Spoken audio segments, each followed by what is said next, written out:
ஆன்மீக நண்பர்கள் அனைவருக்கும் அன்பு கலந்த வணக்கங்கள்.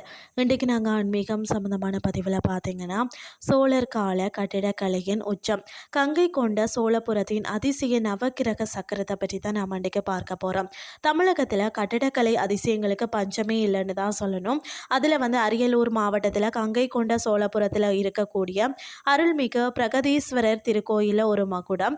இந்த கோயிலில் பார்த்தீங்கன்னு சொன்னால் எத்தனையோ சிறப்புகள் இருந்தாலும் நம்மளை வியக்க வைக்கக்கூடிய ஒரு நுணுக்கமான அம்சம் அங்குள்ள நவக்கிரக அமைப்பு தான். ஏன் இது தனித்துவமானதுன்னு சொல்லி பார்த்தீங்கன்னா, பொதுவாக எந்த ஒரு சிவாலயத்திற்கு சென்றாலும் அங்கேயே நவக்கிரகங்கள் தனித்தனி சிலைகளாக 9 பீடங்களில் வெவ்வேறு திசைகளை நோக்கி அமைக்கப்பட்டிருப்பதை நாம் பார்த்துருப்போம்.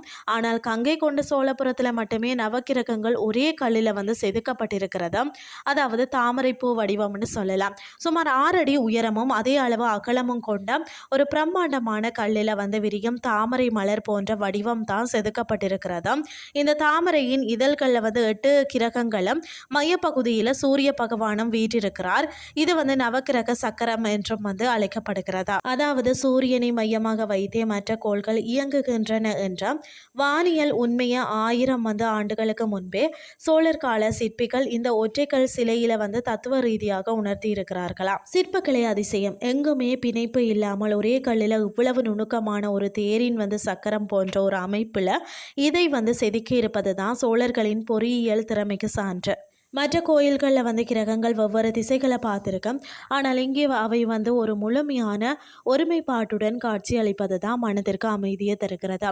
அதாவது வழிபாட்டு சிறப்பு பார்த்திங்கன்னா, கங்கை கொண்ட சோழபுரம் செல்லக்கூடிய பக்தர்கள் இந்த அதிசய நவக்கிரக சக்கரத்தை தரிசிப்பதன் மூலம் நவக்கிரக தோஷங்கள் நீங்கி வாழ்வு தாமரை மலர போல மலரும் என்பது ஐதீகம்.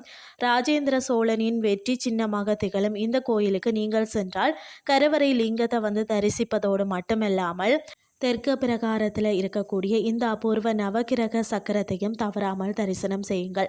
இன்றைய ஆன்மீகம் சார்ந்த பதிவு உங்களுக்கு பிரயோசனமாக அமைஞ்சிருக்கும்னு சொல்லி நானும் நம்புகிறேன்.